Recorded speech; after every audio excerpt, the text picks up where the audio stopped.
muito bom dia. Nós já estamos aqui para trazer uma palavra de Deus para o seu coração e consagrar esse dia maravilhoso ao nosso Deus, né?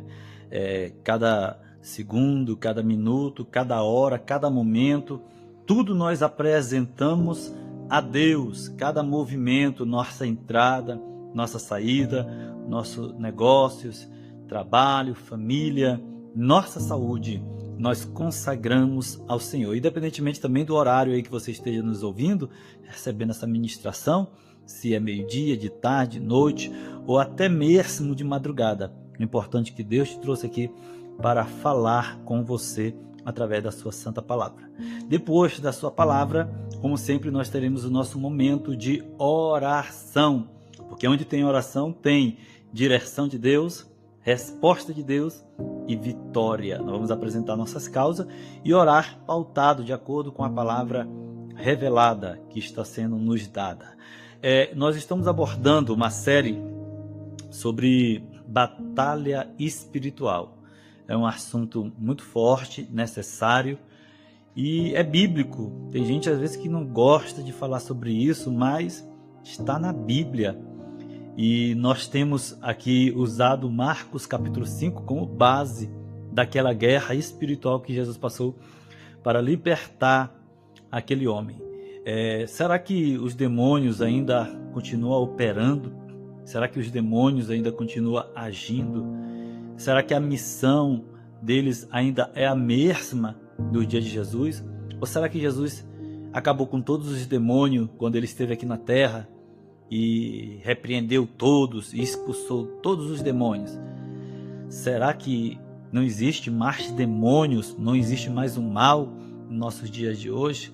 Então nós vamos falar sobre isso. Nós temos que sair da superficialidade, do raso e crescer nesse assunto para a gente saber lidar e conhecer o mundo espiritual. Então o conteúdo aqui é muito importante para você crescer, tá bom? Então vamos lá, Marcos capítulo 5, eu li do versículo 1 até o versículo 5 também, e nós vamos ler versículo 6 para frente. Diz assim, ó, e quando viu Jesus ao longe, correu e adorou, e clamando com grande voz, disse, que tenho eu contigo, Jesus, Filho do Deus Altíssimo, conjuro-te por Deus, que não me atormentes. Então, eu preciso dar uma recapitulada. Nós temos um outro vídeo, depois eu vou até colocar no rodapé lá desse vídeo, a série de Batalha Espiritual 01, para você assistir em ordem, estar nos acompanhando, tá bom? E recebendo as aplicações de Deus. E esse aqui é o 02, é o de número 2, tá bom? Dentro desta série, dessa abordagem, usando Marcos como base, principalmente capítulo 5, ok? Então vamos lá. Aqui o que está acontecendo aqui? Jesus, ele tinha acabado de chegar em Genezaré, ou seja, Gadara. Ele enfrentou tempestade, passou por vento forte. E quando ele desceu do barco, veio correndo ao encontro dele um homem. E este homem, ele estava preso, ele era presa, vítima de Satanás, dos demônios. Ele morava no cemitério, ele vivia clamando, ou seja, gritando de dia e de noite. As autoridades da sua época tentaram várias vezes prendê-lo, mas não teve sucesso. Então a situação dele era deplorável. E a Bíblia diz também que ele vivia se cortando com pedras. Eu enfatizei isso no outro vídeo. Se ferindo. E esse negócio de ficar se cortando, irmãos, o pulso, de querer se suicidar, isso é uma influência maligna. Ah, mas é porque eu quero botar minha dor para fora, minha angústia, minha tristeza. Não, você tem que colocar na presença de Deus. E Deus vai tirar toda essa angústia e tristeza e vai colocar alegria no teu coração, tá bom?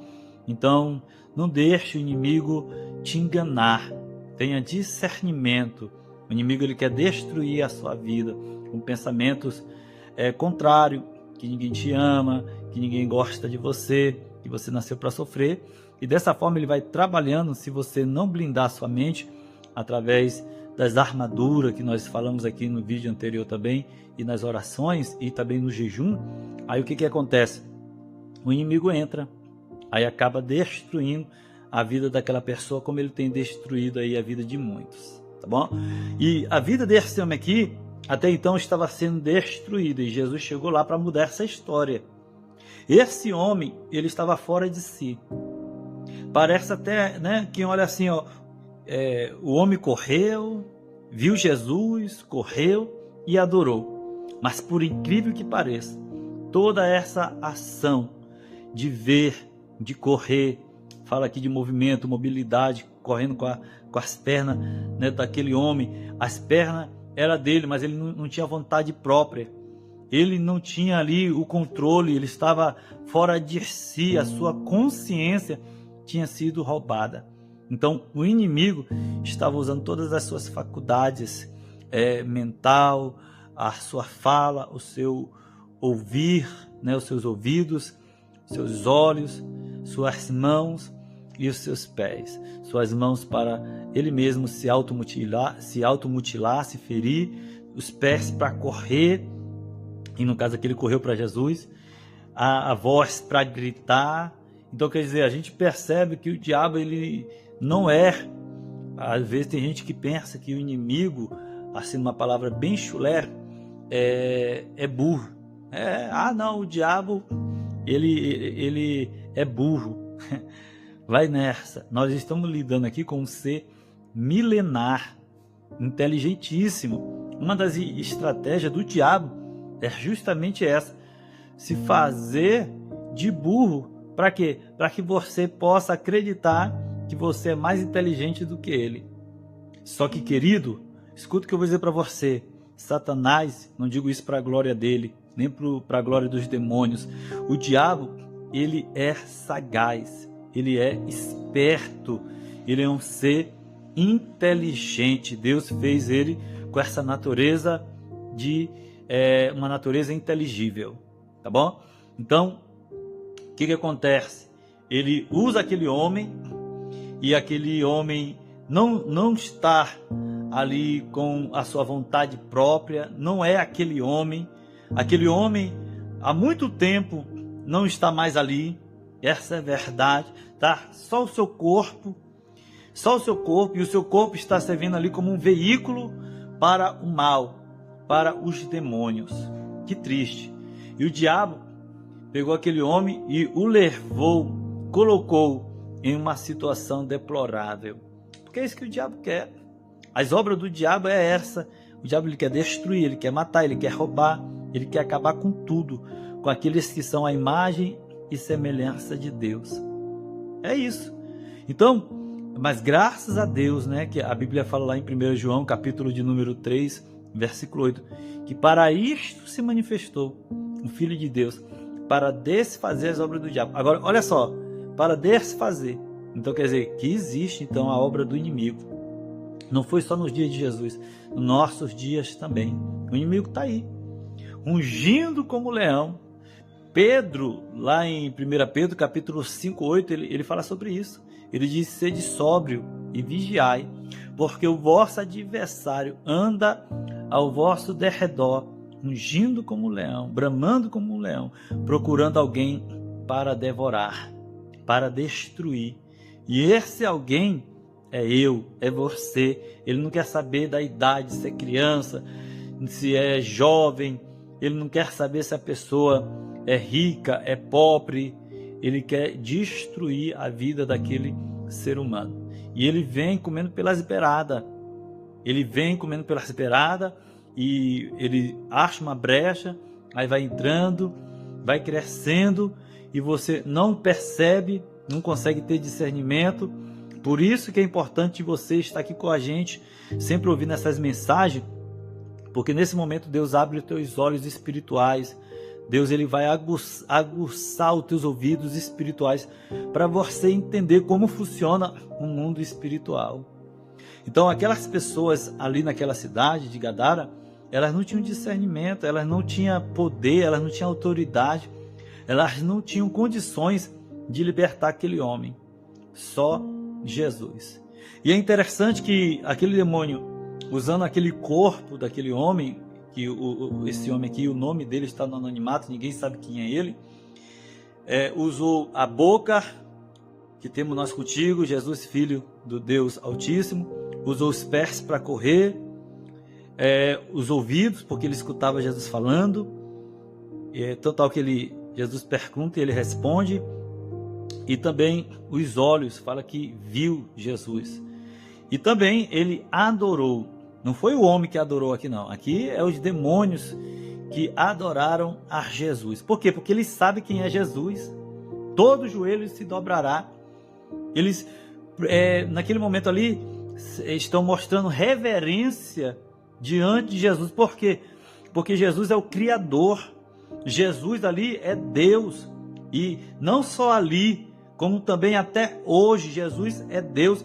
E tem muita gente, tanto nos dias de Jesus, que foram contemporâneos de Jesus aí há mais de 2000 anos atrás, como também nossos contemporâneos, tem pessoas que não aceitam adorar a Jesus, se prostrar diante de Jesus, não aceita a divindade de Jesus, não consegue aceitar que ele é Deus, ele não aceita.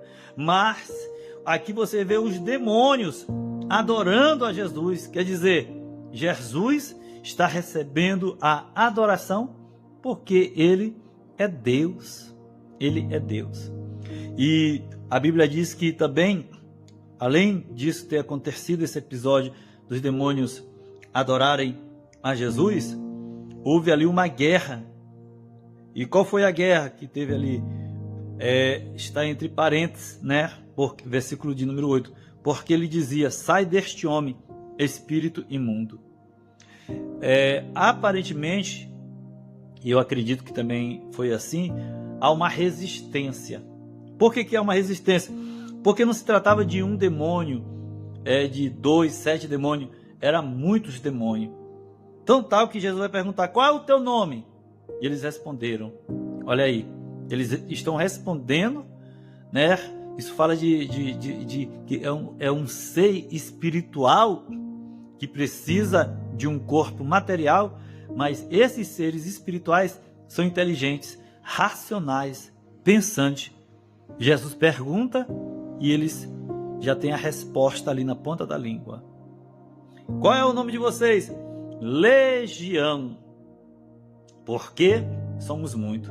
Eles estão usando aqui, na verdade, uma contagem, estão usando uma contagem romana, militar romana, usando a matemática romana, porque naquele tempo a maior parte dos teólogos acredita assim, e também eu acredito dessa maneira, né, que havia ali, para ser uma legião de soldado, tinha que ter ali um contingente de mais ou menos, de aproximadamente 2.000 a 6.000 soldados. Rapaz, era muita gente, hein? Então, o diabo aqui, os demônios, estão usando essa matemática militar romana, dizendo legião. Quer dizer, estão dizendo, a gente é muito, tem aqui para mais de 2.000. Tá entendendo? E tudo isso dentro daquele homem. Tudo isso é dentro da vida daquele ser humano. Meu Deus, isso aqui é terrível. Então, a situação daquele homem era uma situação caótica. Realmente, humanamente falando, era impossível dele ser liberto pelo homem, né? Humanamente falando, claro. Mas, graças a Deus, Jesus foi lá e o libertou. O libertou. Então, não brinca não com o diabo, tá bom? Não brinca com Satanás. Satanás, ele encontra uma brecha e ele entra mesmo. Ele não quer saber, ele bagunça a vida daquela pessoa. A Bíblia diz que para isso se manifestou o Filho de Deus, para desfazer as obras do diabo. E se tiver alguma obra do diabo na tua vida, meu Deus vai desfazer agora. Meu Deus vai quebrar agora. Alguma que você talvez não esteja enxergando, tá bom? Você é morada do Espírito Santo. Por isso que Jesus foi lá, para libertar aquele homem, para dizer, entregar uma mensagem para aqueles demônios todos. Olha só, esse homem aí, ele vai ser morada do Espírito de Deus. E ele vai ser morada da luz, da minha paz, da minha presença, da minha graça, do meu poder. E assim foi, irmãos. E assim aconteceu, né? Então, o que acontece? A pessoa, quando ela está firme com Jesus, ela tem o Espírito Santo e os demônios não podem entrar na vida dela. Por isso que você tem que ter uma aliança com Jesus. Não tem como você fazer guerra, resistir o diabo também, se você não tiver o Espírito Santo de Deus. Na verdade, se você for de peito aberto assim, sem a proteção, sem o selo do Espírito Santo, e o inimigo sabe, porque a gente é como uma casa, metaforicamente falando, né? E nesta casa, ou mora o Espírito Santo, ou mora os espíritos malignos. Ou mora o Espírito de Deus, só Deus. Anjo não mora em nós não, irmão. Só o Espírito Santo basta, é suficiente. Mas, se não tem o Espírito Santo, tem às vezes um demônio, 2, 7, como na Maria Madalena, ou então uma legião. E o ser humano, ele consegue comportar essa grande quantidade de espíritos malignos. Então é algo terrível. Você é casa de Deus. Você é morada, residência do Espírito Santo, tá bom? Então não abra as portas, brecha, para o inimigo entrar na sua vida. Como é que eu abro as portas e as brechas para o inimigo entrar na minha vida? Quando você fica xingando, quando você fala palavras torpes, quando você está em pecado, quando você está em adultério, vivendo mentiras, quando você anda em mentira. A Bíblia fala em João, capítulo 8, 44, que o diabo é o pai da mentira. Então tem gente que ele se acostumou tanto com a mentira que a vida dele hoje é uma mentira e ele está sendo enganado e nem sabe que ele está sendo ali se autotitulando como filho do diabo. Dói, mas essa é a verdade. Então são portas, janelas abertas, não vou dizer nem brecha, onde você está deixando bem aberto, convidando o diabo para entrar na sua vida. É um convite para Satanás entrar. Ele entra com as vontades da carne, as concupiscências, os desejos, imoralidade. Ele entra com várias outras situações, tipo vício, ele entra também. Então, vamos prestar atenção. Você mexe com ocultismo, coisas, de feitiçaria, toma cuidado, porque também é um portão para o diabo entrar na sua vida, tá? E eu vou mostrar para você aqui, Mateus capítulo 12, que quando a gente tem o Espírito Santo, eles não têm essa liberdade de entrar nas nossas vidas. Mateus 12, 43. E quando o espírito imundo tem saído do homem, anda por lugares áridos, deserto, buscando repouso e não encontra. Então ele diz: voltarei para minha casa de onde saí, e voltando acha desocupada, varrida e adornada. Então vai e leva consigo outros 7 espíritos piores do que ele, e entrando habitam ali. Estes são os seus últimos atos desse homem piores do que os primeiros. Assim acontecerá também a esta geração má. Então, para concluir aqui, tá claro, quando o Espírito Santo de Deus sai da nossa vida, o que acontece? A casa fica desocupada, varrida, porque Deus é um Deus de limpeza, e adornada. Só que aí o demônio vem e olha e vê que não tem luz, está tudo apagado. Aí ele vem e chama outros demônios e a situação daquela pessoa é pior. Então fica essa palavra, nós vamos dar continuidade nesse assunto ainda, vamos para dentro dessa série, nós vamos para o vídeo 03 e Deus vai continuar falando com você. Posso orar por você, Pai? Abençoa este homem e esta mulher. Nos abençoa. Muito obrigado, meu Pai, por esta palavra. Nos dá entendimento, nos cura, faz um milagre, abre as portas, nos levanta. Se tiver alguém afastado, traz para a tua presença, para o caminho do Senhor Jesus. Devolva para esta pessoa, Pai, o Espírito Santo, em nome de Jesus Cristo de Nazaré. Que Deus te abençoe, meu querido. Fique com esta palavra e fique sempre aqui conectado conosco. Shalom!